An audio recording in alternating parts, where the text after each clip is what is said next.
ನಮ್ಮಲ್ಲಿ ಬೇರೆ ಬೇರೆ ಬೇರೆ ಜಾನರ್ ನಿರ್ದೇಶಕರಿದ್ದಾರೆ. ಕೆಲವರು ಫ್ಯಾಮಿಲಿ ಡ್ರಾಮಾ ಮಾತ್ರ ಮಾಡ್ತಾರೆ, ಇನ್ನು ಕೆಲವರು ಮ್ಯೂಸಿಕಲ್ ಫಿಲ್ಮ್ ಮಾಡ್ತಾರೆ, ಇನ್ನು ಕೆಲವರು ಬರೀ ಆ್ಯಕ್ಷನ್ ಫಿಲ್ಮ್ ಮಾಡ್ತಾರೆ, ಇನ್ನು ಕೆಲವರು ಹಿಸ್ಟಾರಿಕಲ್ ಫಿಲ್ಮ್ ಮಾಡ್ತಾರೆ. ಎಸ್ ನಾರಾಯಣ್ ಸರ್ ಹಿಸ್ಟಾರಿಕಲ್ ಮಾಡಿದರು, ಕಾಮಿಡಿ ಮಾಡಿದ್ರು, ಫ್ಯಾಮಿಲಿ ಡ್ರಾಮಾ ಮಾಡಿದ್ರು, ಮತ್ತು ಆ್ಯಕ್ಷನ್ ಫಿಲ್ಮ್ ಮಾಡಿದ್ರು. ಈಗ ಇದು ಸಸ್ಪೆನ್ಸ್ ಥ್ರಿಲ್ಲರ್ ಮಾಡಿದ್ದಾರೆ. ಅಂದರೆ ಒಬ್ಬ ಕಂಪ್ಲೀಟ್ ನಿರ್ದೇಶಕ ಆಗಬೇಕು ಅಂತಂದರೆ ಎಲ್ಲ ರೀತಿಯದ್ದು ಸಿನಿಮಾಗಳು ಮಾಡಬೇಕು. ಹಾಗಾಗಿ ಎಸ್ ನಾರಾಯಣ್ ಅವರು ಈ ಈ 5D ಫಿಲ್ಮಲ್ಲಿ ಒಂದೊಂದು ಕ್ಷಣ ಕೂಡ ನಮಗೆ ಕುತೂಹಲ ಹುಟ್ಟಿಸುವಂಥ ದೃಶ್ಯಗಳನ್ನ ಜೋಡಣೆ ಮಾಡಿ ಒಂದು ಒಳ್ಳೆಯ ಕಥೆಯನ್ನು ಮಾಡಿದ್ದಾರೆ. ಇದೊಂದು ಅಮೋಘವಾದ ಎಂಟರ್ಟೈನ್ಮೆಂಟು ಜೊತೆಗೆ ಸಸ್ಪೆನ್ಸ್ ಥ್ರಿಲ್ಲರ್. ಆಮೇಲೆ ಇಲ್ಲಿ ಅದಿತಿ ಪ್ರಭುದೇವ್ ಸಾಮಾನ್ಯವಾಗಿ ಹೀರೋಯಿನ್ಗಳಿಗೆ ಮರ ಸುತ್ತೋದು, ಹಾಡು ಹೇಳೋದು ಅಷ್ಟೇ, ಅವರಿಗೆ ಅವ್ರು ಡಮ್ಮಿ ಇರ್ತಾರೆ ಅವರು. ಆದರೆ ಅದಿತಿಗೆ ಇಲ್ಲಿ ತುಂಬ ಕೆಲಸ ಇದೆ. ತುಂಬ ನಾಟಿ ಬಾಯ್ ಥರ ಒಂದು ತುಂಟ ಹುಡುಗಿಯಾಗಿ ಆ್ಯಕ್ಟ್ ಮಾಡಿದ್ದಾರೆ. ಈ ಥರ ಕ್ಯಾರೆಕ್ಟರ್ಸ್ಗೆ ಈ ಥರ ಅವಕಾಶ ಸಿಗಬೇಕು. ಆಮೇಲೆ ಜ್ಯೋತಿರಾಯ್ಗೂ ಕೂಡ ಅಷ್ಟೇ, ಅವರಿಗೂ ಕೂಡ ಒಳ್ಳೆಯ ಪಾತ್ರ ಸಿಕ್ಕಿದೆ. ಯಾವ ಪಾತ್ರ ಕೂಡ ಡಮ್ಮಿ ಆಗಿರಲ್ಲ ಅಥವಾ ಸೆಟ್ ಪ್ರಾಪರ್ಟಿ ಥರ ಇರಲ್ಲ, ಎಲ್ಲರಿಗೂ ಕೆಲಸ ಸಿಕ್ಕಿದೆ. ಈ ಎಲ್ಲ ಪಾತ್ರಗಳಿಗೂ ಕೆಲಸ ಇದೆ ಈ ಸಿನಿಮಾದಲ್ಲಿ. ಅದು ಒಬ್ಬ ನಿರ್ದೇಶಕನ ಕೆಲಸ. ಅದರಲ್ಲಿ ಎಸ್ ನಾರಾಯಣ ಸರ್ ಅವರು ತುಂಬ ಚೆನ್ನಾಗಿ ಮಾಡಿದ್ದಾರೆ ಈ ಸಿನಿಮಾ. ಟೋಟಲಿ ಫಿಲ್ಮು ಯಾರಿಗೂ ಒಂದು ಕ್ಷಣ ಕೂಡ ರಿಲ್ಯಾಕ್ಸ್ ಆಗೋಲ್ಲ ಈ ಸಿನಿಮಾದಲ್ಲಿ. ಅಷ್ಟು ಟೆನ್ಷನ್, ಅಷ್ಟು ಕುತೂಹಲ ಕ್ಯೂರಿಯಾಸಿಟಿನ ಬಿಲ್ಡಪ್ ಮಾಡ್ತಾ ಹೋಗೋದು, ಕೊನೆಗೂ ಕೂಡ ಕುತೂಹಲ ಇರುವಂಥ ಸಿನಿಮಾ ಇದು ಸಿನಿಮಾ ಗೆಲ್ಲಿ ಅಂತ ನನ್ನ ಹಾರೈಕೆ. All the best Narayan sir, all the best 5D. God bless. S Narayan ಅವರು 50 ಪಿಕ್ಚರ್ಸ್ ಅಂದರೆ ಇವತ್ತೆಲ್ಲ ನೀವೊಂದು 10 ವರ್ಷದಿಂದ ತೆಗೆದು ನೋಡಿ, 1ನೇ ಪಿಕ್ಚರ್ 2ನೇ ಪಿಕ್ಚರ್ಗೆ ಔಟ್ ಆಗಿಬಿಟ್ಟಿರ್ತಾರೆ. ಒಬ್ಬ ಡೈರೆಕ್ಟ್ರು 50 ಪಿಕ್ಚರ್ ಮಾಡಿ 30 ವರ್ಷ 40 ವರ್ಷ ಒಂದು ಇನ್ನಿಂಗ್ಸ್ ಆಡೋದಿದೆಯಲ್ಲ, ಅದು ಕೆಲವರೇ ವಿರಾಟ್ ಕೊಹ್ಲಿ, ಸಚಿನ್ ತೆಂಡೂಲ್ಕರ್ ಅಂಥವರೇ ಸಾಧ್ಯ. ಹಾಗೆ ಎಸ್ ನಾರಾಯಣ್ ಅವರು ನಮ್ಮ ಮಹಾತ್ಮ ಸಂಸ್ಥೆ ಗರಡಿಯಿಂದ ಬಂದವರು. ನಮಗೆ ಭಾಳ ಒಂದು ಹೆಮ್ಮೆ. ಏಕೆಂದರೆ ಎಷ್ಟು ಥರ ವೆರೈಟಿ ಚಿತ್ರಗಳನ್ನ ಅವರು ಆಗಲೇ ಮಾಡಿದ್ದಾರೆ.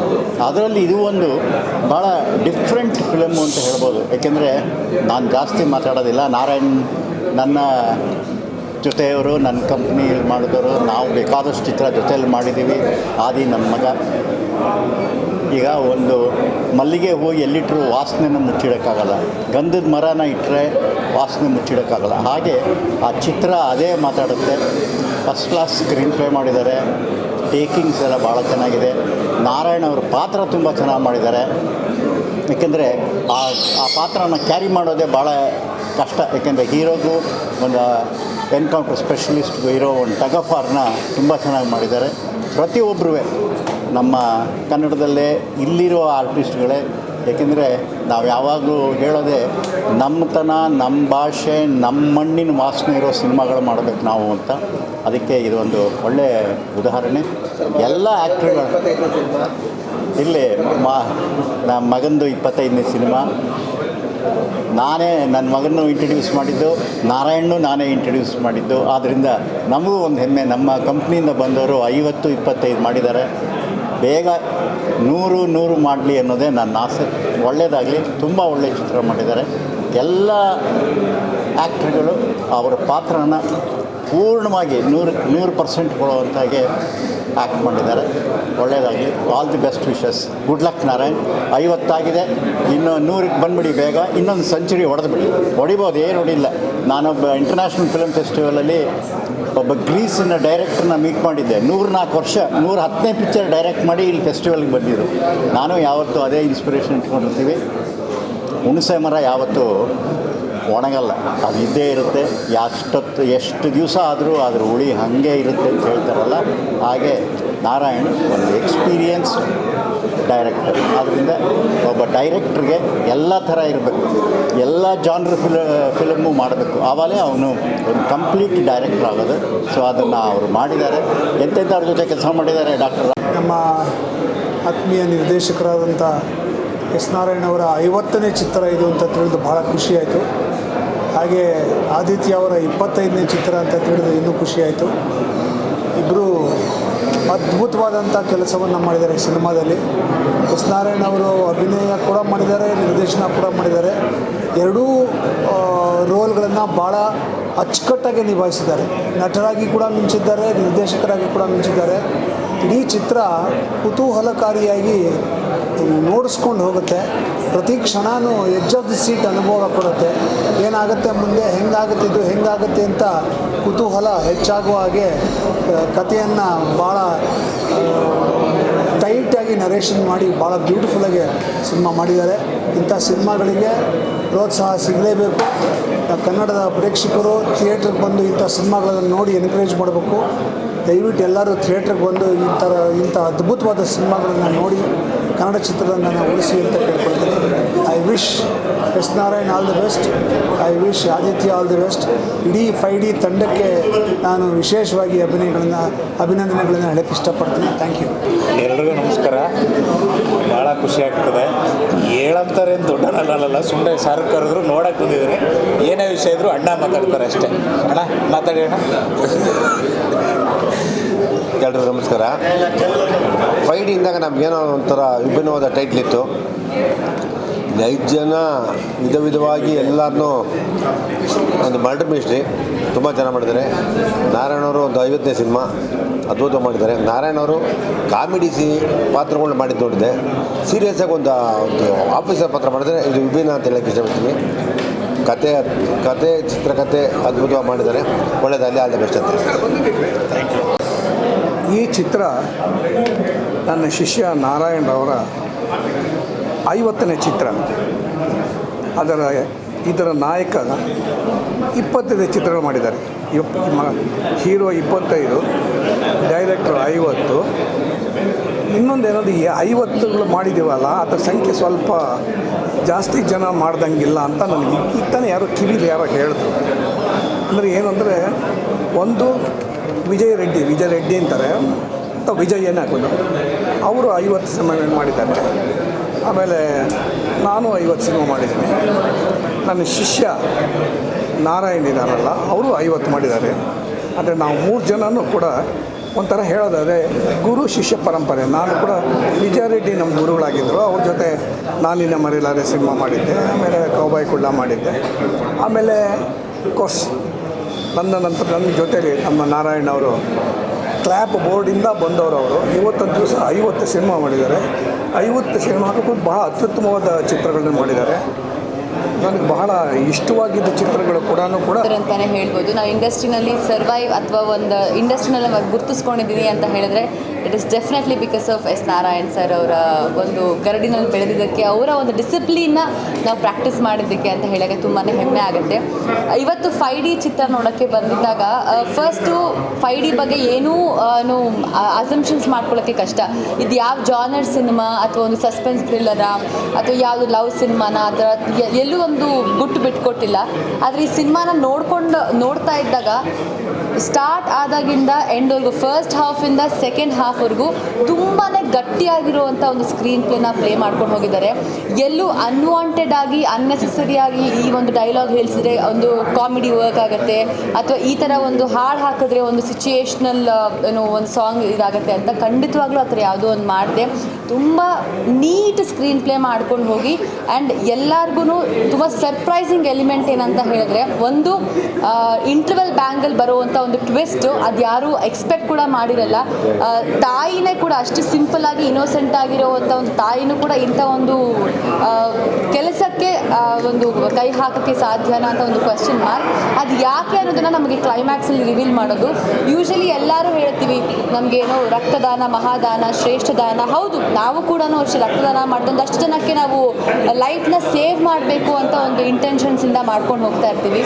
ಆದರೆ ಆ ಒಂದು ರಕ್ತದಾನದಿಂದ ಇಷ್ಟೆಲ್ಲ ಒಂದು ಮಾಫಿಯಾ ಇದೆ ಅನ್ನೋದು it is a first ever message ಅಂತ ಹೇಳ್ಬೋದು. ಐ ಥಿಂಕ್ ನಾನು ಘಂಟಾಘೋಷವಾಗಿ ಹೇಳಿದ್ರು ತಪ್ಪಾಗಲ್ಲ. ಇಡೀ ಸೌತ್ ಇಂಡಿಯನ್ ಸಿನಿಮಾ ಇಂಡಸ್ಟ್ರಿನಲ್ಲಿ ಈ ಥರ ಒಂದು ರಕ್ತದಾನದಲ್ಲಿ ಮಾಫಿಯಾ ಬಗ್ಗೆ ಇಟ್ಕೊಂಡು ಮಾಡಿರುವಂಥ ಏಕೈಕ ಸಿನಿಮಾ ಅದು 5D ಅಂತ ಹೇಳೋಕ್ಕೆ ಇಷ್ಟಪಡ್ತೀನಿ. ಸೊ ಇಂಥ ಸಿನಿಮಾಗಳು ಅತಿ ಹೆಚ್ಚು ಜನರಿಗೆ ಮುಟ್ಟಬೇಕು. ಒಂದು ಯಾಕೆ ಅಂತ ಹೇಳಿದ್ರೆ ಕಮರ್ಷಿಯಲ್ ಸಿನಿಮಾ ಅನ್ನೋದಲ್ಲದೆ ಒಂದು ಸೋಷಿಯಲ್ ಕಾಸ್. ಬಿಕಾಸ್ ದಿನನಿತ್ಯ ನಮಗೆ ಬೇಕಾಗಿರೋದು ಇವಾಗ ಎಷ್ಟೊಂದು ಜನಕ್ಕೆ ಬ್ಲಡ್ ಕ್ಯಾನ್ಸರ್ಸ್ ಇರುತ್ತೆ ಆ್ಯಂಡ್ ಆಕ್ಸಿಡೆಂಟ್ ಆದಾಗ ನಮಗೆ ಬ್ಲಡ್ಗಳು ಸಿಗಲ್ಲ. ಬ್ಲಡ್ಗೆ ಪರದಾಡುವಂಥ ಸಿಚುಯೇಷನ್ ಖಂಡಿತವಾಗ್ಲೂ ನಮ್ಮ ದೇಶದಲ್ಲಿದೆ. ಅದೆಲ್ಲನೂ ಹೋಗಬೇಕು ಅಂತ ಹೇಳಿದ್ರೆ ಇನ್ನೊಂದು ತುಂಬ ಸೆನ್ಸಿಬಲ್ ಆಗಿರೋವಂಥ ಮ್ಯಾಟರ್ ಹೇಳಿದ್ರು, ಬ್ಲಡ್ ಟ್ರ್ಯಾಕಿಂಗ್ ಇರಬೇಕು. ಹೌದು, ನಮ್ಮಲ್ಲಿ ನಾವು ಬ್ಲಡ್ ಕೊಟ್ಟಾಗ ಅದು ಯಾರು ಯೂಸ್ ಆಗ್ತಾ ಇದೆ ಅದು ನಮ್ಗೆ ಯಾವತ್ತೂ ಗೊತ್ತಿಲ್ಲ. ಎಷ್ಟೊಂದು ಜನ ನಾನು 50 ಸಲ ಬ್ಲಡ್ ಕೊಟ್ಟೆ, ಒಂದು 10 ಸಲ ಬ್ಲಡ್ ಕೊಟ್ಟೆ, ನಾನು ಇವತ್ತು ಬ್ಲಡ್ ಕೊಟ್ಟೆ ಅಂತ ಎಲ್ಲರಿಗೂ ಗೊತ್ತು. ಆದರೆ ಕೊಟ್ಟಿರೋ ಬ್ಲಡ್ಡು ಎಲ್ಲಿಗೆ ಯೂಸ್ ಆಗ್ತದೆ, ಯಾವ ಒಂದು ಡೊನೇಷನ್ ಕ್ಯಾಂಪಿಗೆ ಅಥವಾ ಯಾವ ಬ್ಲಡ್ ಬ್ಯಾಂಕಲ್ಲಿದೆ, ಆ ಬ್ಲಡ್ಡು ನಮಗೆ ಬೇಕಾದಾಗ ನಮಗೆ ಯೂಸ್ ಮಾಡ್ಕೊಳ್ಬೋದಾ, ಇದು ಯಾವುದು ನಮಗೆ ಟ್ರ್ಯಾಕಿಂಗ್ ಇಲ್ಲ. ಸೊ ಈ ಥರ ಸಿಸ್ಟಮು ತುಂಬ ಸಿಸ್ಟಮ್ಯಾಟಿಕ್ ಆಗಿ ಬಂದರೆ ಒಂದು ಸಮಾಜಕ್ಕೆ ಖಂಡಿತವಾಗ್ಲೂ ಪೂರಕವಾಗಿರುವಂಥ ಒಂದು ಸಂದೇಶ ಕೊಟ್ಟಿರೋದು 5D. ಸೊ ದಯಮಾಡಿ ಹೇಳ್ತಾ ಇದ್ದೀನಿ, ಇಂಥ ಒಂದು ಸಿನಿಮಾ ಗೆಲ್ಲಬೇಕು. ಗೆಲ್ಲೋದಕ್ಕಿಂತ ಹೆಚ್ಚಾಗಿ ಎಲ್ಲರಿಗೂ ರೀಚ್ ಆಗಬೇಕು. Definitely it's a family and a message oriented cinema. ದಯವಿಟ್ಟು ಎಲ್ಲರೂ ಇಂಥ ಸಿನಿಮಾನ ಬಂದು ಪ್ರೋತ್ಸಾಹ ಮಾಡಿ. ಆ್ಯಂಡ್ ನಾರಾಯಣ್ ಸರ್ ಬಗ್ಗೆ ಮಾತಾಡುವಷ್ಟು ದೊಡ್ಡ ವ್ಯಕ್ತಿ ನಾನು ಖಂಡಿತವಾಗ್ಲೂ ಅಲ್ಲ. ಅವರ ನಿರ್ದೇಶನ ಆ್ಯಂಡ್ ಡೈಲಾಗ್ಸ್ ಆಗಲಿ, ಮ್ಯೂಸಿಕ್ ಆಗಲಿ, ವಾಟ್ ನಾಟ್ ಹೇಸ್ ಅಂತ ಹೇಳ್ಬೋದು. ಸೊ ಫೆಂಟಾಸ್ಟಿಕ್ ಆಗಿರೋ ಮೊದಲನೇದಾಗಿ ನನ್ನ ಕರ್ನಾಟಕದ ಅಭಿಮಾನಿ ದೇವರು ಕಲಾ ಅಭಿಮಾನಿಗಳಿಗೆ ನನ್ನ ಹೃದಯಪೂರ್ವಕ ಧನ್ಯವಾದಗಳು ನಾನು ಹೇಳೋಕ್ಕೆ ಇಷ್ಟಪಡ್ತೀನಿ. ಸಿನಿಮಾ ಪ್ರತಿಯೊಬ್ಬರು ನೋಡಿ ತುಂಬ ಇಷ್ಟಪಟ್ಟಿದ್ದಾರೆ. ನಾನೊಬ್ಬನೇ ಅಂತಲ್ಲ, ನನ್ನ ಇಡೀ ತಂಡವನ್ನು, ನನ್ನ ಇಡೀ ಚಿತ್ರವನ್ನು ಪ್ರತಿಯೊಬ್ಬರು ನೋಡಿ ಇಷ್ಟಪಟ್ಟಿದ್ದಾರೆ. ಇವತ್ತು ನೋಡಿದಂಥ ಭಾಳಷ್ಟು ಮಂದಿ ಫ್ಯಾಮಿಲಿ ಸಮೇತ ಬಂದು ಸಿನಿಮಾವನ್ನು ನೋಡಿ, ನಾನು ಸಿನಿಮಾ ನೋಡ್ಬೇಕಾದ್ರೆ ನಾನು ಅವ್ರನ್ನ ಅಬ್ಸರ್ವ್ ಮಾಡ್ತಾಯಿದ್ದೆ. ಪ್ರತಿಯೊಬ್ಬರೂ ಸ್ಕ್ರೀನಿಂದ ಒಂದು ನಿಮಿಷ ಆಚೆ ಈಚೆ ತಿರುಗಾಡಲಿಲ್ಲ. ಫೋನ್ ಬಂದರೂ ಸೈಲೆಂಟ್ಗೆ ಹಾಕೊಂಡು ಸೈಡ್ ಇರ್ತಾರೆ. ಸೊ ಎಲ್ಲೋ ಒಂದು ಕಡೆ ನನಗೆ ತುಂಬ ಖುಷಿಯಾಗುತ್ತೆ. ಯಾಕೆಂದರೆ ಇವತ್ತು ಒಂದು ಹಂತಕ್ಕೆ ಗೆದ್ದಿದ್ದೀವಿ ಅಂತ ಹೇಳ್ಬೋದು. ಸೊ ಇನ್ನು ಮುಂದೆ ಜನರ ಪ್ರೋತ್ಸಾಹ ಅತಿ ಹೆಚ್ಚು ಅವಶ್ಯಕ. ಏಕೆಂದರೆ ಇವತ್ತು ಸಿನಿಮಾ ತುಂಬ ಕಡೆ, ಎಲ್ಲ ಕಡೆ ಒಳ್ಳೊಳ್ಳೆ ರಿಪೋರ್ಟ್ಸ್ನ ತೊಗೊಂಡಿದೆ. ಬಟ್ ಇನ್ನೂ ಕೆಲವು ಜನಕ್ಕೆ ಸ್ವಲ್ಪ ಗೊತ್ತಾಗಲಿಲ್ಲ ಅಂತ ಕಾಣಿಸುತ್ತೆ. ಸೊ ಈ ನಿಮ್ಮ ವಾಹಿನಿಗಳ ಮೂಲಕ ನಾನು ಪ್ರತಿಯೊಬ್ಬರಿಗೂ ಕೇಳ್ಕೊತಾ ಇದ್ದೀನಿ, ದಯವಿಟ್ಟು ಸಿನಿಮಾವನ್ನು ಬಂದು ನೋಡಿ ವೀಕ್ಷಿಸಿ. ಬೇರೆಯವರು ಹೇಗೆ ಎಂಜಾಯ್ ಮಾಡಿದ್ದಾರೆ ಹಾಗೆ ನೀವು ಸಿನಿಮಾವನ್ನು ಎಂಜಾಯ್ ಮಾಡಿ. ಸರ್, ಈಗ ದರ್ಶನ್ ಸರ್ ನಿಮ್ಮ ಆಪ್ತರು ಯಾವಾಗ ಸಿನಿಮಾ ನೋಡ್ತಾರೆ? ಸೊ ಸಿನಿಮಾದ ಬಗ್ಗೆ ಏನು ಹೇಳಿದ್ದಾರೆ? ದರ್ಶನ್ ನಾನು ಆ್ಯಕ್ಚುಲಿ ಅವನು ತೋರಿಸ್ಬೇಕು ಅಂತಲೇ ಇದ್ದೆ. ಬಟ್ ನಿಮಗೆಲ್ಲ ಗೊತ್ತಿರೋ ಹಾಗೆ ಅವನ 25ನೇ ವರ್ಷದ ಸೆಲೆಬ್ರೇಷನ್ಸ್ ನಡೀತಾ ಇದೆ. ಅವನ ಹುಟ್ಟುಹಬ್ಬ ಮುಗೀತು. ಸೊ ಹುಟ್ಟುಹಬ್ಬದ ದಿನ ಸೇರಿದ್ವಿ. ಅವಾಗ ಕೇಳಿದೆ ಯಾವಾಗ ನೋಡ್ತೀಯ ಅಂತ. ನಾನೆಲ್ಲ ಇಡೀ ನಮ್ಮ ಕರ್ನಾಟಕದವರೆಲ್ಲ ನೋಡಿದ್ಮೇಲೆ ಲಾಸ್ಟಲ್ಲಿ ನಾನು ನೋಡ್ತೀನಿ ಅಂತ. Was very sweet of it. But mostly ಈ ವಾರದಲ್ಲಿ ಅವನಿಗೆ ತೋರಿಸ್ತೀನಿ ಸಿನಿಮಾನ. ಯಾಕೆಂದರೆ ಅವನು ತುಂಬ ಬ್ಯುಸಿಯಾಗಿದ್ದಾನೆ. ಅವನ ಬರ್ಡೇ ಸೆಲೆಬ್ರೇಷನ್ಸು, ಅವನ 25ನೇ ವರ್ಷದ ಸೆಲೆಬ್ರೇಷನ್ಸಲ್ಲಿ. ಆಮೇಲೆ 2 ದಿನ 3 ದಿನ ಮೋಸ್ಟ್ಲಿ ನಿದ್ದೆ ಮಾಡಿರಲ್ಲ. 2 ದಿನ ಚೆನ್ನಾಗಿ ನಿದ್ದೆ ಮಾಡ್ತಾನೆ ಅವನು. ಸೊ ಅದಾದಮೇಲೆ ಈ ವಾರದಲ್ಲಿ ಬಹುಶಃ ಅವನು ತೋರಿಸ್ತಾನೆ. ಅವನೊಬ್ಬನಿಗೆ ಅಲ್ಲ, ನನ್ನ ಪ್ರತಿಯೊಬ್ಬರು ಗೆಳೆಯರಿಗೂ ಕರೆದು, ಸುದೀಪ್ ಇರ್ಬೋದು, ಯಶ್ ಇರ್ಬೋದು, ಶಿವಣ್ಣ ಇರ್ಬೋದು, ಧ್ರುವ ಇರ್ಬೋದು, ಪ್ರತಿಯೊಬ್ಬರಿಗೂ ಕರೆದು ಸಿನಿಮಾವನ್ನು ತೋರಿಸ್ತೀನಿ. ಸರ್, ಇವಾಗ 5D ಸಿನಿಮಾ ರಿಲೀಸ್ ಆದ ಹೊತ್ತು ಬಜೆಟ್ ಇತ್ತು, ತುಂಬ ಜನಕ್ಕೆ ನೋಡೋಕ್ಕಾಗಿಲ್ಲ ಪ್ರೇಕ್ಷಕರಿಗೆ. ಸಿನಿಮಾ ಥಿಯೇಟರ್ಗೆ ಬರೋ ಜನ ಕೂಡ ಕಮ್ಮಿ ಆಗಿದ್ರು, ಎಲ್ಲೋ ಒಂದು ಕಡೆ ರೀಚ್ ಆಗಿಲ್ಲ ಅನ್ನೋ ಒಂದು ಫೀಲ್ ಇತ್ತು. ಸೊ ಯಾವ ಥರ ಪ್ರೇಕ್ಷಕರಿಗೆ ಹೇಳ್ತೀರಿ ಮೂಲಕ? ಇಲ್ಲಮ್ಮ, ಒಂದೊಂದು ಸರಿ ಏನಾಗುತ್ತೆ, ನಮ್ಮ ಕನ್ನಡ ಇಂಡಸ್ಟ್ರಿನಲ್ಲಿ ಇತ್ತೀಚೆಗೆ ವಾರಕ್ಕೆ 13 ಸಿನಿಮಾ, 14 ಸಿನಿಮಾ, 15 ಸಿನಿಮಾ ಹಂಗೆ ರಿಲೀಸ್ ಆಗ್ತಾ ಇದೆ. ಸೊ ಹಾಗಾಗಿ ಪ್ರೇಕ್ಷಕರಿಗೆ ಎಲ್ಲಿ ಹೋಗೋದು, ಯಾವ ಕಡೆ ಹೋಗೋದು, ಯಾವ ಸಿನಿಮಾ ನೋಡೋದು ಅನ್ನೋ ಗೊಂದಲದಲ್ಲೇ ಇರ್ತಾರೆ. ಸೊ ಹಾಗಾಗಿ ಪ್ರೇಕ್ಷಕರು ಸಿನಿಮಾವನ್ನು ಇವಾಗ ನೋಡಿ ಮೆಚ್ಕೊಂಡಿದ್ದಾರೆ. ಅಫ್ಕೋರ್ಸ್ ಮೊದಲನೇ ದಿನ ಸ್ವಲ್ಪ ಸ್ಲೋ ಪಿಕಪ್ ಇತ್ತು. ಬಟ್ 2ನೇ ದಿನದಿಂದ ಇವತ್ತು ಸಂಡೇ, ಇವತ್ತು ಎಲ್ಲ ಕಡೆ ತುಂಬ ಚೆನ್ನಾಗಿದೆ. ಸೊ ಜನ ಇವಾಗ ಮೆಚ್ಕೊಂಡಿದ್ದಾರೆ ಅಂತ ನನ್ನ ಅನಿಸಿಕೆ. ಯಾಕೆಂದರೆ ಎಲ್ಲ ಕಡೆಯಿಂದ ರಿಪೋರ್ಟ್ಸ್ ತುಂಬ ಚೆನ್ನಾಗಿ ಬರ್ತಾ ಇದೆ. ಸೊ ಇಲ್ಲಿ ಕೆಲವರು ಮಾಲಿಗೆ ಬಂದವರು ಅಷ್ಟೇ ಸಿನಿಮಾನ ಆಲ್ರೆಡಿ ನೋಡಿದ್ದಾರೆ. ಅವರೆಲ್ಲ ನೋಡಿದವರು ತುಂಬ ಇಷ್ಟಪಟ್ಟಿದ್ದಾರೆ ಸಿನಿಮಾನ. ಈಗ ನೋಡಿದವರು ಕೂಡ ತುಂಬ ಇಷ್ಟಪಟ್ಟಿದ್ದಾರೆ. ಸೊ ಹಾಗಾಗಿ ಇನ್ನು ಮೌತ್ ಪಬ್ಲಿಸಿಟಿ ಸ್ಟಾರ್ಟ್ ಆಗುತ್ತೆ ಅಂತ ನನ್ನ ಅನಿಸಿಕೆ. ಸೊ ಹಾಗೆ ಸಿನಿಮಾ ನೋಡೋದಕ್ಕೆ ಇನ್ನೂ ಅತಿ ಹೆಚ್ಚಿನ ಜನ ಬರಬೇಕು. ದಯವಿಟ್ಟು ಬನ್ನಿ, ಕನ್ನಡ ಸಿನಿಮಾವನ್ನು ನೋಡಿ. ಮೊದಲನೇ ಆದ್ಯತೆ ಕನ್ನಡ ಸಿನಿಮಾಗಳಿಗೆ ಕೊಡಿ. ಏಕೆಂದರೆ ನಮ್ಮ ಇವತ್ತು ಹೇಗೆ ಪರಿಸ್ಥಿತಿ ಬಂದಿದೆ ಅಂದರೆ, ಕರ್ನಾಟಕದಲ್ಲಿ ನಾವು ಕನ್ನಡ ಸಿನಿಮಾಗಳಿಗೆ ಹೋರಾಡುವಂಥ ಪರಿಸ್ಥಿತಿ ಬಂದಿದೆ. ಸೊ ನಾವು ಕನ್ನಡಿಗರು ದಯವಿಟ್ಟು ಕನ್ನಡ ಸಿನಿಮಾಗಳಿಗೆ ಮೊದಲನೇ ಆದ್ಯತೆಯನ್ನು ಕೊಡಿ. ನನ್ನ ಸಿನಿಮಾ ಅಂತಲ್ಲ, ಪ್ರತಿಯೊಂದು ಒಳ್ಳೆಯ ಸಿನಿಮಾಗೆ, ಪ್ರತಿಯೊಂದು ಕನ್ನಡ ಸಿನಿಮಾಕ್ಕೆ ನೀವು ಮೊದಲನೇ ಆದ್ಯತೆಯನ್ನು ಕೊಟ್ಟು ಕನ್ನಡ ಸಿನಿಮಾವನ್ನು ಉಳಿಸೋದು, ಬೆಳೆಸೋದು ನಿಮ್ಮ ಕೈಲಿ. Thank you. ನಿರೀಕ್ಷೆಗಳು ನಿಮ್ಮ ಫ್ರೆಂಡ್ಸ್ ಜೊತೆ ಇರ್ಬೋದು, ಇಂಡಸ್ಟ್ರಿ ಇರ್ಬೋದು, ಆಡಿಯನ್ಸ್ ಕೂಡ ಒಂದು ನಿರೀಕ್ಷೆ ಇರುತ್ತೆ. ಇವತ್ತು ಸಿನಿಮಾ ಏನು ಕೊಡ್ತಾರೆ, ಎಲ್ಲ ದೊಡ್ಡ ದೊಡ್ಡ ಸ್ಟಾರ್ಗಳನ್ನ ಕಲ್ಪನೆ ಮಾಡ್ಬೋದು. ಈ ಸಿನಿಮಾ, ಈ ಕಥೆ ಒಳ್ಳೆದಿದೆ. ಈ ಸಿನಿಮಾ ಬಗ್ಗೆ ಕಥೆ ನಿರ್ಮಾಪಕರದು ಅಂದರೆ ಈ ಬ್ಲಡ್ಡು ಕಾನ್ಸೆಪ್ಟ್ ಅನ್ನೋದು ಇದೆಯಲ್ಲ ಅದು ನನಗೆ ಆಶ್ಚರ್ಯ ಆಯಿತು. ಯಾಕೆಂದರೆ ಅವರು ಸಿನಿಮಾದವರಲ್ಲ. ಸಿನಿಮಾದವ್ರು ಕೂತ್ಕೊಂಡು ಕಥೆ ಬರೆಯೋದು ಸಹಜ, ಬಟ್ ಅವರು ಬ್ಯಾಂಕಲ್ಲಿ ಕೆಲಸ ಮಾಡೋರು. ಅಂಥವ್ರಿಗೆ ಇಂಥ ಒಂದು ಥಾಟ್ ಬರೋಕ್ಕೆ ಸಾಧ್ಯ. ಕಥೆ ತೊಗೊಂಬಂದರು, ಕಥೆ ಭಾಳ ಚೆನ್ನಾಗಿತ್ತು, ಆದಿ ಮಾಡಿದ್ರೆ ಚೆನ್ನಾಗಿರುತ್ತೆ ಅಂತ ಅವರೇ ಸಜೆಸ್ಟ್ ಮಾಡಿದ್ರು. ಸೊ ಆ ಕಥೆನ ಯಾವ ರೀತಿ ಜನಕ್ಕೆ ತಲುಪಿಸ್ಬೇಕು ಅನ್ನೋದು ತುಂಬ ಸಣ್ಣ ಕಥೆ ಅದು. ಅದನ್ನು ನಾವು 2 ಗಂಟೆ ಕಥೆ ಹೇಳಬೇಕಾದ್ರೆ ಅದು ತುಂಬ ಚಿತ್ರಕಥೆನೇ ತುಂಬ ಬಿಗಿಯಾಗಿ ಮಾಡ್ಕೊಳ್ಬೇಕು. ಆಮೇಲೆ ಇದು ಸ್ವಲ್ಪ ಯಾವ ಮಾಡಿದ್ರು ಅದು ಡಾಕ್ಯುಮೆಂಟ್ರಿ ಥರ ಆಗಿಬಿಡುತ್ತೆ, ಅದು ಸ್ವಲ್ಪ ಭಯ ಆಯಿತು. ಹಾಗಾಗಿ ಸ್ಕ್ರೀನ್ ಪ್ಲೇಗೆ ತುಂಬ ಸಮಯ ತೊಗೊಂಡ್ವಿ. ದಾಖಲೆಗಳನ್ನು ಒಂದಷ್ಟು ಕಲೆಕ್ಟ್ ಮಾಡಿದ್ವಿ, ಏನೇನು ಮಾಹಿತಿಗಳನ್ನು ಬೇಕು ಎಲ್ಲ ಕಲೆಕ್ಟ್ ಮಾಡಿದ್ವಿ. ಆ ಮಾಹಿತಿಗಳನ್ನು ಕಲೆಕ್ಟ್ ಮಾಡಿದ ಮೇಲೆ ಸಂಭಾಷಣೆ ಬರೆಯೋಕ್ಕೆ ಹೋದ್ವಿ. ಒಂದೊಳ್ಳೆ ಸಿನಿಮಾ ಆಯಿತು. ಸ್ಕ್ರಿಪ್ಟ್ ತುಂಬ ಚೆನ್ನಾಗಿ ಬಂತು, ಸಿನಿಮಾ ಚೆನ್ನಾಗಾಯಿತು. ಮಹಾತ್ಮ ಪಿಕ್ಚರಿಂದ ಗರಡಿಯಿಂದ ಬಂದಂಥವ್ರು ಬಾಬು ಸಿಂಗಾಬು ಅವರು ಕೂಡ ಹೌದು. ರೋಹಿಣಿ ಪಿಕ್ಚರ್ಸು ಒಂದು ಹೆಮ್ಮೆಯ ಸಂಸ್ಥೆ ಕನ್ನಡ ಚಿತ್ರರಂಗಕ್ಕೆ. ಯಾಕೆಂದರೆ 100 ಚಿತ್ರಗಳನ್ನು ಮಾಡಿದಂಥ ಒಂದು ಸಂಸ್ಥೆ ಯಾವುದಾದ್ರು ಇದ್ದರೆ ಕನ್ನಡದಲ್ಲಿ, ದಕ್ಷಿಣ ಭಾರತದಲ್ಲಿ ಇದೆ, ರಾಮಾನಾಯ್ಡವ್ರು ಮಾಡಿದ್ದಾರೆ. ಕನ್ನಡದಲ್ಲಿ 100 ಚಿತ್ರಗಳನ್ನು ಮಾಡಿದ್ದು ರೋಹಿಣಿ ಪಿಕ್ಚರ್ಸ್, ರೋಹಿಣಿ ಸಂಸ್ಥೆ. ಈ ಸಂಸ್ಥೆ ದೊಡ್ಡ ಇತಿಹಾಸ ಇದೆ. ಹಲವಾರು ಪ್ರತಿಭೆಗಳನ್ನು ಚಿತ್ರರಂಗಕ್ಕೆ ಪರಿಚಯ ಮಾಡಿದಂಥ ಹೆಗ್ಗಳಿಕೆ ಆ ಸಂಸ್ಥೆಗಿದೆ. ಆ ಸಂಸ್ಥೆಯಿಂದ ನಾನು ಬಂದಿದ್ದೀನಿ ಅಂತ ಹೇಳೋದಕ್ಕೆ ನಾನು ಹೆಮ್ಮೆ ಪಡ್ತೀನಿ. 1986ರಲ್ಲಿ ನಾನು ಚಿತ್ರರಂಗಕ್ಕೆ ಪಾದಾರ್ಪಣೆ ಮಾಡಿದ್ದು. Rohini pictures, S V Rajendra Singh ಬಾಬುರವರು ನಿರ್ಮಾಪಕರು, ಭಾರ್ಗರ್ ಅವರು ನಿರ್ದೇಶಕರು. ಅವರ ಗರಡಿಯಲ್ಲಿ ಕೆಲಸ ಮಾಡೋದು ತುಂಬ ಅದೃಷ್ಟ. ಯಾಕೆಂದರೆ ತುಂಬ ಚೆಂದ ಹೇಳ್ಕೊಡ್ತಾರೆ. ಅಂದರೆ ಶಿಸ್ತು ಹೇಗಿರುತ್ತೆ, ಕೆಲಸ ಮಾಡೋ ವೈಖರಿ, ಪ್ರೋಗ್ರಾಮ್ಗಳು ಹೇಗೆ ಹಾಕ್ಕೊಳ್ಬೇಕು, ಕಲಾವಿದನ ಹೇಗೆ ಬಳಸ್ಕೊಳ್ಬೇಕು, ಕಲಾವಿದರ ಡೇಟ್ಗಳು ದುರುಪಯೋಗ ಆಗಬಾರ್ದು, ವೇಸ್ಟ್ ಆಗಬಾರ್ದು, ತುಂಬ ಚೆನ್ನಾಗಿ ಅಲ್ಲಿ ಕೆಲಸ ಕಲಿಸ್ಕೊಡ್ತಾರೆ. ಅಲ್ಲಿ ಕೆಲಸ ಕಲಿತೆ ನಾನು. ನನ್ನಲ್ಲೇ ಒಂದು ಶಿಸ್ತು ಇದ್ದಿದ್ದರಿಂದ ಇಲ್ಲಿ ಕೆಲಸ ಕಲ್ತಿದ್ದು ಚಿತ್ರರಂಗಕ್ಕೆ ತುಂಬ ಉಪಯೋಗ ಆಯಿತು. ಇವತ್ತು 50ರ ಸಂಖ್ಯೆ, ಅದು ಕೂಡ ತುಂಬ ಹೆಮ್ಮೆ ವಿಚಾರ. ನನ್ನ ಗುರುಗಳು 50 ಚಿತ್ರಗಳನ್ನು ಮಾಡಿದ್ದಾರೆ. ಅವರ ಗುರುಗಳು ವಿಜಯ ರೆಡ್ಡಿಯವರು, ಅವರು 50 ಚಿತ್ರಗಳನ್ನು ಮಾಡಿದ್ದಾರೆ. ನಾನು 50 ಚಿತ್ರವನ್ನು ಪೂರೈಸಿದ್ದೀನಿ. ಇದು ತಾತ ಮಗ, ತಂದೆ ಮಗ, ಮೊಮ್ಮಗ, ಆ ಥರದ್ದೊಂದೇನೋ ಗುರು ಪರಂಪರೆ 50 ಚಿತ್ರಗಳನ್ನು ಪೂರೈಸಿದ್ದೀವಿ. 50ನೇ ಚಿತ್ರ ಒಂದು ಭಿನ್ನವಾದ ಕಥಾವಸ್ತುವನ್ನು ಆಯ್ಕೆ ಮಾಡಿಕೊಂಡು ಸಿನಿಮಾ ಮಾಡಿದ್ದೀವಿ. ಪ್ರೇಕ್ಷಕರಿಗೆ ಇದು ಹೊಸ ಅನುಭವವನ್ನು ಕೊಟ್ಟಿದೆ. ನಮಗೆಲ್ಲ ಖುಷಿಯಾಗಿದೆ ಅವರ ಒಪಿನಿಯನ್ಗಳನ್ನು ಕೇಳಿ ಪಡ್ಕೊಳ್ಳುವಾಗ. ಸಿನಿಮಾಗಳು ಮಾಡ್ತಿದ್ದೀರಿ, ನೀವು ತುಂಬ ಸೀರಿಯಸ್ ಪಾತ್ರ ಆ್ಯಕ್ಟ್ ಮಾಡಿದ್ದೀರಾ. ನಿಮ್ಮದೇ ಸಿನಿಮಾದಲ್ಲಿ ತುಂಬ ದಿನಗಳ ಬಣ್ಣ ಹಚ್ಚಿದ್ದೀರಿ. ಕಲಾವಿದ ಎಲ್ಲವನ್ನೂ ಮಾಡಬೇಕು, ಅವನೇ ಕಲಾವಿದ. ನಾವು ಬಹಳಷ್ಟು ಕಲಾವಿದರನ್ನ ನೋಡ್ತಾ ಇರ್ತೀವಿ, ಎಲ್ಲ ಪ್ರಕಾರಗಳಲ್ಲಿ ಅವ್ರು ಕಾಣಿಸ್ಕೊತಾ ಇರ್ತಾರೆ. ನಾವು ಯಾವತ್ತೂ ಕೂಡ ಒಂದಕ್ಕೆ ಸೀಮಿತ ಆಗಬಾರ್ದು, ಬರೀ ನಗಿಸ್ಬೇಕು ಅನ್ನೋದಲ್ಲ ಇದು. ನಗಿಸೋದು ತುಂಬ ಕಷ್ಟ ಇದೆ, ಎಲ್ಲರೂ ನಗಿಸೋಕ್ಕಾಗೋದಿಲ್ಲ. ಬಟ್ ಪ್ರೇಕ್ಷಕರನ್ನ ನಗಿಸಿದ್ದೀನಿ, ರಂಜಿಸಿದ್ದೀನಿ, ನನಗೆ ಆ ತೃಪ್ತಿ ಇದೆ. ಇನ್ನೂ ಮುಂದಿನ ದಿನಗಳು ಭಾಳ ಚೆನ್ನಾಗಿರುತ್ತೆ, ತುಂಬ ರಂಜಿಸ್ತೀನಿ. ಆದರೆ ಇದರಲ್ಲೊಂದು ಭಿನ್ನವಾದ ಪಾತ್ರ. ಈ ಪಾತ್ರ ಕೊನೆ ಘಳಿಗೆಯಲ್ಲಿ ನಾನು ಮೇಕಪ್ ಹಾಕ್ಕೊಂಡೆ. ಅದಕ್ಕೆ ಯಾರು ಕಲಾವಿದನ ಗೊತ್ತು ಮಾಡಿದ್ವಿ, ಅವರು ಡೇಟ್ ಸಮಸ್ಯೆಯಿಂದ ಬರೋಕ್ಕಾಗಲಿಲ್ಲ. ನಾವು ಶೆಡ್ಯೂಲ್ನ ಕ್ಯಾನ್ಸಲ್ ಮಾಡೋಕ್ಕಾಗದೇ ಇರೋ ಪರಿಸ್ಥಿತಿಯಲ್ಲಿ ನಾನು ಬಣ್ಣ ಹಾಕ್ಕೊಂಡೆ. ಸ್ವಲ್ಪ ಭಯದಲ್ಲೇ ನಾನು ಬಣ್ಣ ಹಾಕ್ಕೊಂಡೆ. ಶೂಟಿಂಗ್ ಮಾಡಿ ನಾನು ಎಡಿಟ್ ಮಾಡಿ ನೋಡಿದಾಗ ನನ್ನ ಟೀಮ್ನಲ್ಲಿ ಒಳ್ಳೆ ಅಭಿಪ್ರಾಯ ಬಂತು. ಅದಾದಮೇಲೆ ನಾನು ಕಂಟಿನ್ಯೂ ಮಾಡಿದೆ. ಬಹುಶಃ ಯಾರಾದರೂ ಅದು ನೆಗೆಟಿವ್ ಹೇಳಿದರೆ ರೀಶೂಟ್ ಮಾಡ್ತಿದ್ದೆ ನಾನು. ಬಟ್ ಈಗ ಪ್ರೇಕ್ಷಕರು ಅದನ್ನು ಭಾಳ ಮೆಚ್ಕೊಂಡಿದ್ದಾರೆ, ತುಂಬ ಇಷ್ಟಪಟ್ಟಿದ್ದಾರೆ. 3 ದಿನಗಳಿಂದ ಸತತವಾಗಿ ಕರೆಗಳು ಬರ್ತಾಯಿದೆ, ಮೆಚ್ಚುಗೆ ತುಂಬ ಬರ್ತಾಯಿದೆ. ತುಂಬ ಖುಷಿಯಾಗ್ತಿದೆ ಈ ಪಾತ್ರ ಮಾಡಿ.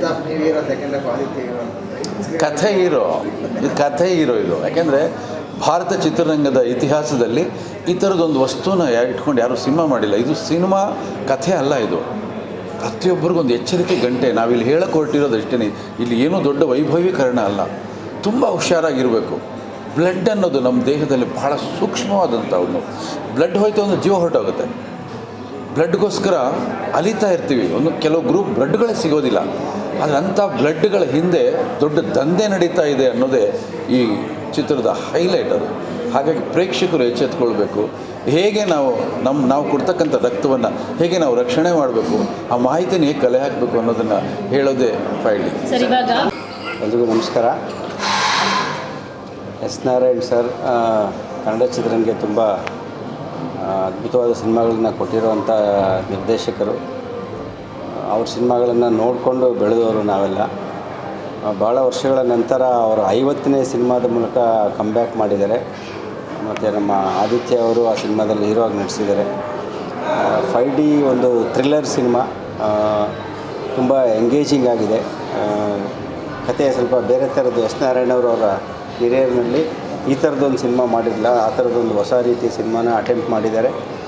ಮತ್ತು ಒಂದು ವಿಶೇಷವಾದ ಪಾತ್ರದಲ್ಲಿ ಎಸ್ ನಾರಾಯಣ್ ಅಂದ್ರೇ ಅವರೊಂದು ಕಾಮಿಡಿ ಟೈಮಿಂಗ್ಗೆ ತುಂಬ ಫೇಮಸ್ ಅವರು. ಸೊ ಇಲ್ಲಿ ಒಂದು ಸೀರಿಯಸ್ ಪಾತ್ರದಲ್ಲೂ ಅವರು ಆ ಕಾಮಿಡಿ ಟೈಮಿಂಗ್ನ ಬಿಟ್ಕೊಟ್ಟಿಲ್ಲ. ಅದನ್ನು ತುಂಬ ಎಂಟರ್ಟೈನಿಂಗಾಗಿ ಮಾಡ್ಕೊಂಡು ಬಂದಿದ್ದಾರೆ. ತುಂಬ ಎಂಗೇಜ್ ಆಗಿರುವಂಥ ಒಂದು ಸಿನಿಮಾ. ಆದಿತ್ಯ ಅವರು ಮತ್ತು ಎಲ್ಲರೂ ಚಿತ್ರದಲ್ಲಿ ಅಭಿನಯಿಸಿರೋ ಎಲ್ಲರೂ ತುಂಬ ಚೆನ್ನಾಗಿ ಆ್ಯಕ್ಟ್ ಮಾಡಿದ್ದಾರೆ. ಇಡೀ ಚಿತ್ರತಂಡಕ್ಕೆ ಒಳ್ಳೆಯದಾಗಲಿ, ಸಿನಿಮಾ ದೊಡ್ಡ ಮಟ್ಟದಲ್ಲಿ ಗೆಲ್ಲಿ ಅಂತ ಹಾರೈಸ್ತೀವಿ.